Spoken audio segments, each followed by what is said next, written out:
From bloated and tired to free and inspired, welcome to Free and Inspired Radio with Philip Watkins, your weekly dose of everything digestion and mental health related. We hope you enjoy this episode.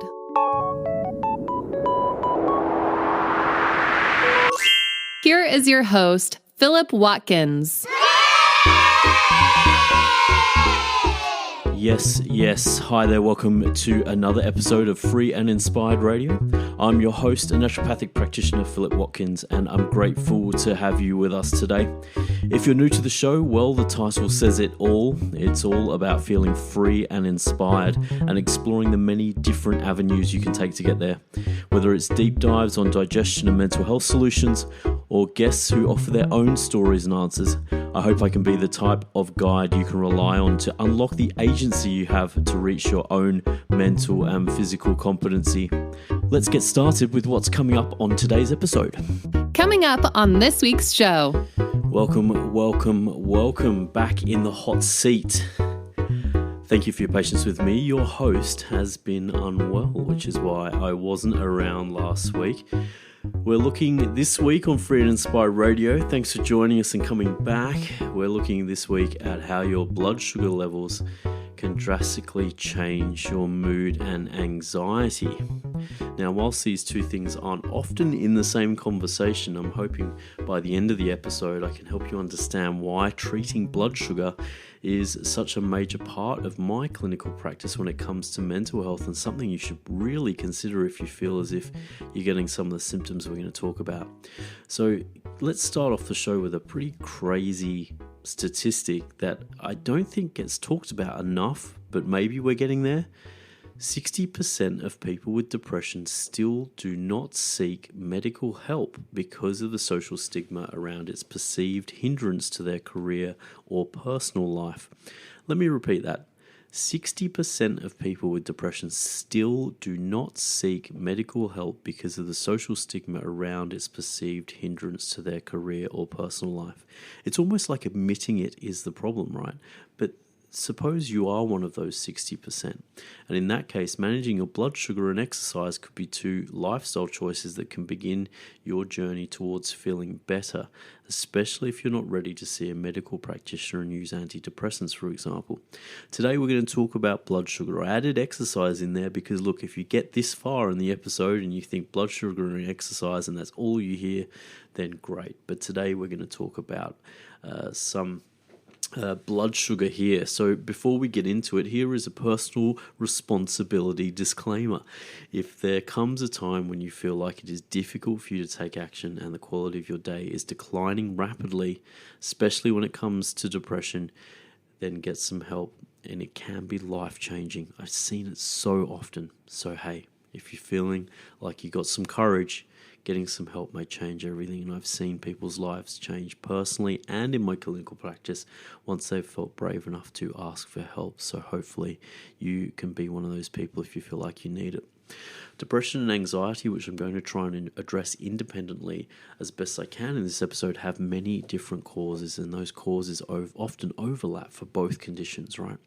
So, for example, just from a physiological standpoint, genetics, the brain, your hormones, and your immune system could all interact at any one time in a challenging way to pin down. Sometimes, though, the causes that excite your depression and anxiety may not be what you expect at all. And if you've listened to episode 8 of Free and Inspired Radio on sleep and low blood sugar, you might have come across this already. I've lost count of how many people I've helped to move off their sleep aids after treating their blood sugar. And it's a crazy scenario. Dysfunctional blood sugar and insulin levels have huge effects on your brain chemistry. These changes may be enough to affect how your brain fuels itself with glucose, immune changes in the brain that make it more inflamed, and even the access of amino acids that create neurotransmitters like serotonin and dopamine when traveling to the brain from the stomach. Let's begin with how unstable blood sugar can affect your brain's ability to fuel itself. The The brain is the highest glucose consumer of all of the organs in the body, meaning it needs a constant and consistent supply of glucose at all times. Neurons have the highest energy demand in the brain. The reason that is that glucose is the building block of cellular energy, or ATP, which you might have heard about. Enter the mitochondria, or the powerhouse of the cells. So you may have heard of mitochondria before in your listening or reading, and their role is to provide energy for cells to function. An easy way to understand their role is via their increased or decreased concentration in different areas of the body. So, for example, cells like the ones in the brain are involved in intense functional activities that need more energy. Therefore, they contain higher amounts of mitochondria than cells that require less energy to pay for their function. Another way to think about it is that larger engines need bigger fuel tanks. So consequently, when the primary fuel source runs low, the mitochondria cannot turn over the necessary energy to fuel the different functions in the brain. Then we begin to see cognitive changes first before depressive or anxious states develop. So I'll just repeat that just because it's quite important. So it's easy to know when mitochondria are necessary on the basis of how functionally intense, so to speak, or how much activity is going on in the particular organ. So for the brain, for example, we're going to see a lot more mitochondria because it's got such a huge functional output, right? So this trend line lines up with how people feel mentally and cognitively when their blood glucose is low. One of the most common clinical signs that blood sugar affects the brain is through memory and attention. So one paper highlighted that low blood sugar, or think low fuel for the brain now, causes significant deterioration in reading span and language processing. I see this commonly with fatigue with fatigue patients in the clinic. The good news is that as part of this, I can help you differentiate between different types of fatigue with the same questions that I use in my consultations, as we often see fatigue and depression and anxiety overlap.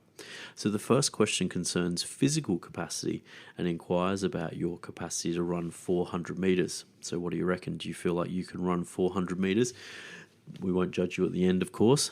And the second question, and most appropriate here for our brain fatigue, is an inquiry around energy and when it comes to reading a 2,000-word article, kind of like the ones you might find on the website, or even listening to a podcast episode now.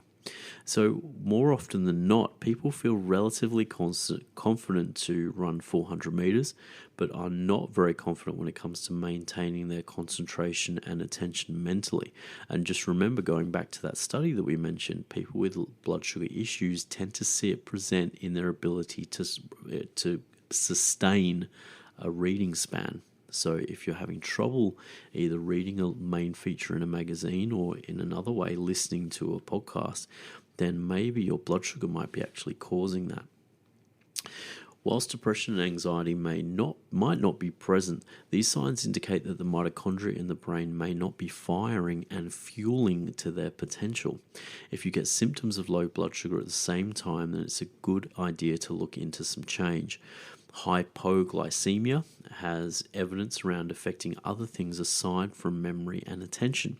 For example, there are studies around nonverbal intelligence, spatial awareness, it should be, and executive function, which we've explored in different podcasts. Studies have shown significantly impaired mitochondrial function in major depressive disorder as well. And making sure your body can keep a consistent supply of glucose coming is of paramount importance. Now, there is a secret trick to helping you to boost your mitochondria's ability to help keep that ATP coming. And I am going to reveal that secret trick right after the break here on Free and Inspired Radio. So just hold tight one moment and we'll get into how to unlock that ATP consistently during your day. We're back with more shortly on Free and Inspired Radio.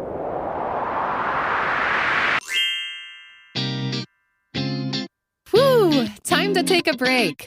Are you enjoying this episode of Free and Inspired Radio? There's no better time to take back your personal health sovereignty. If you want to connect with more free and inspired episodes, simply subscribe to your favorite podcast platform or visit the website at www.philipwatkins.health for more information. Let's get back to the show.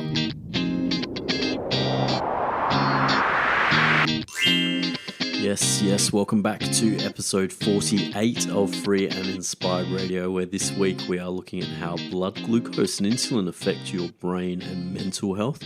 Before the break, I mentioned that there's a secret trick to keeping your mitochondria creating ATP in your brain, and here it is. It's the humble B-complex vitamin.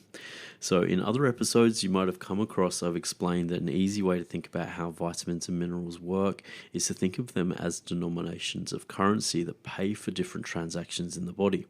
In the case of mitochondria creating energy from glucose, vitamin B1, B2, B3 and B5 all play a critical role in turning glucose into ATP, your cell's energy.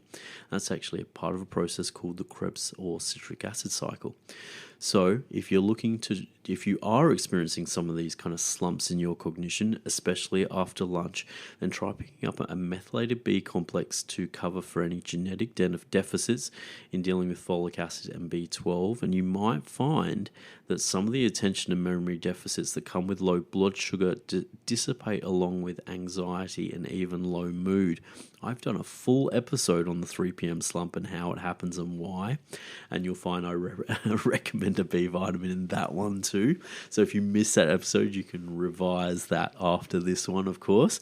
But a review in 2016 linked vitamin B1, B3, B6, B9 and B12 deficiencies to depression as well. So maybe there's a connection there, right?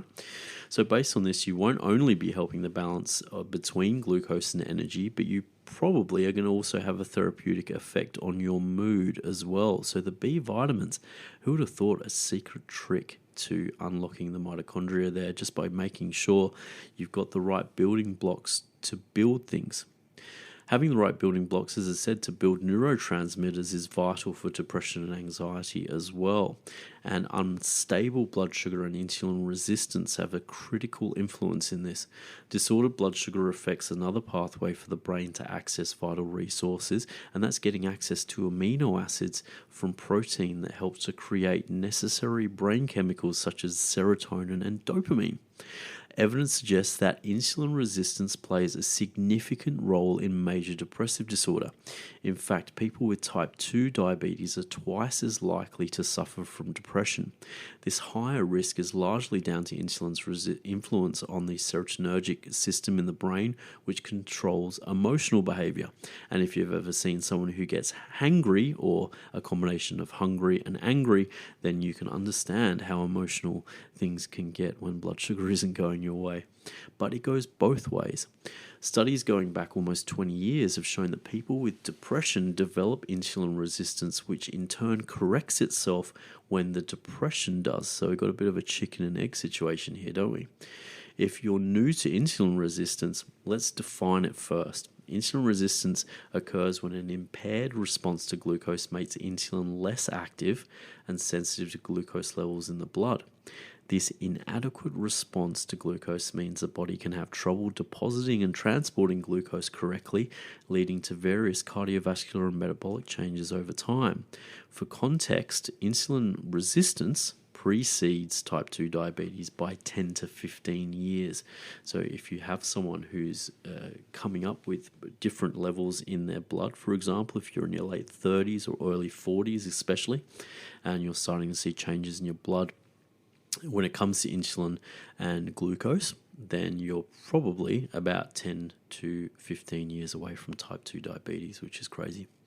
But how does insulin affect brain chemicals such as serotonin and dopamine, which is what we're talking about in this episode?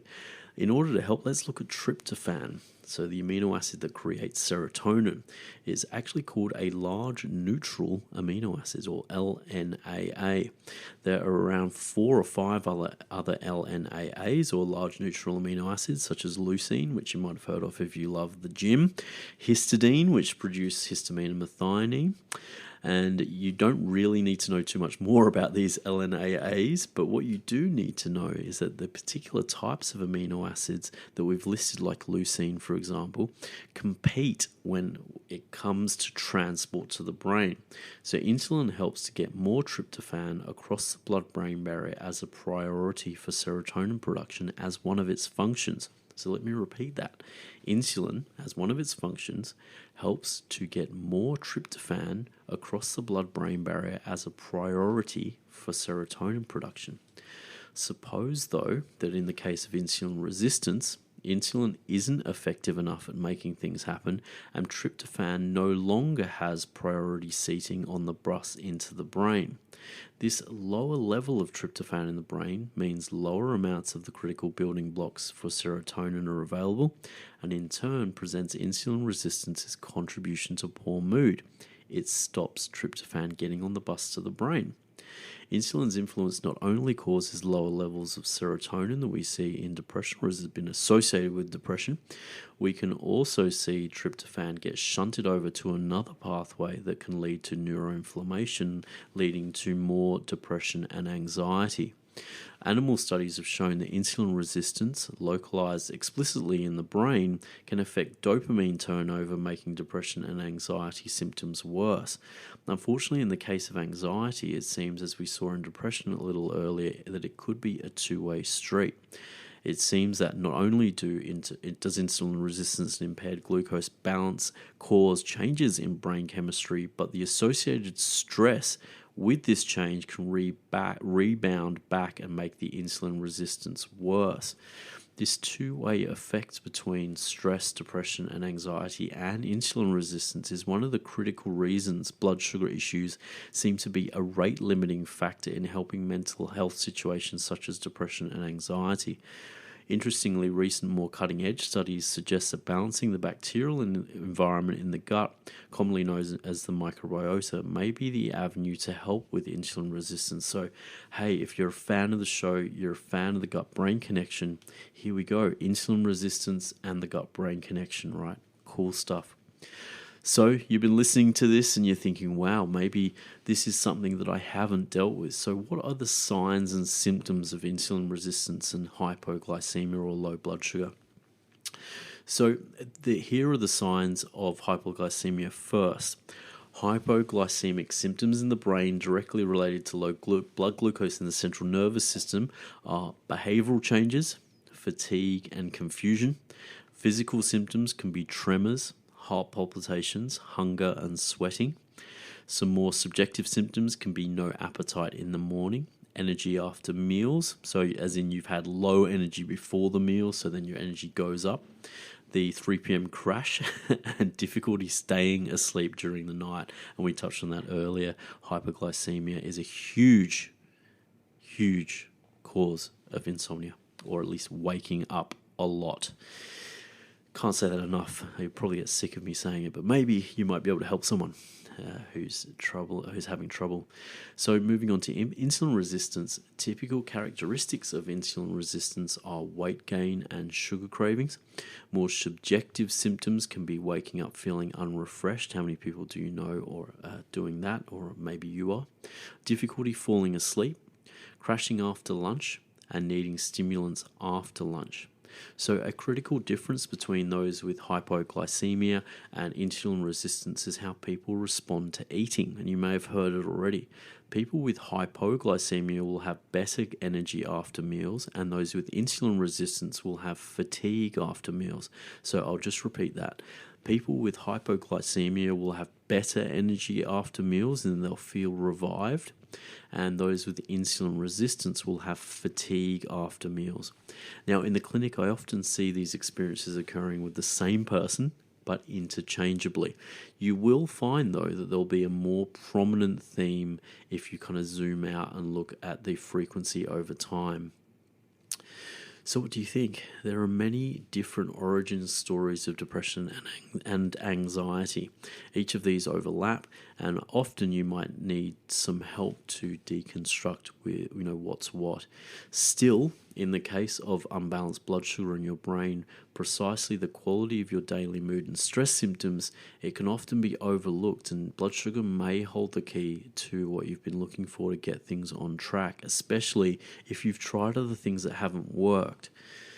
Now, before we finish, as always, this episode of Free and Inspired Radio, if you'd love to hear more from me and get the word on new articles, podcast episodes, and everything else, jump over to philipwatkins.health and join our community via the newsletter there. If you sign up, you'll be able to get your free ebook about probiotics and the brain. We've got 2 new ebooks. So an exclusive for all my listeners who get to this point, we've got 2 new ebooks coming up in the beginning of 2023. Very exciting. The launch of the website is happening in January, hopefully, as well. So some really exciting stuff where you'll be able to access a lot of the show notes. You'll be able to access all the journals that I've used, and we're going to be building a huge transcript library as well. Your reviews on Apple Podcasts and Spotify help me get the word on the street. So if you're enjoying the show, please give it a good rating so people can understand the benefits that they may get or the value that they may get from listening to an episode. And if you're listening to this on YouTube, thank you for getting this far. Throw the video a like and subscribe to see when each new podcast is uploaded. As always, huge shouts to the show listeners who get this far, but also to the people who have been downloading this show over the past year. We're almost at episode 50, and I'm very grateful to see that there are people who are subscribed and enjoying the show and hearing some feedback from people in the real world, so to speak. So this show is all about getting you one step closer to find the freedom to feel inspired again. And I hope once again this episode gets you one step closer to that. Until next week, where we are talking about the dietary inflammatory index and how to work out if your inflammatory diet is causing some of your health problems. Until then, next week, don't forget to take care of yourself and those around you. And thanks for joining us for another round of Free and Inspired Radio. See ya.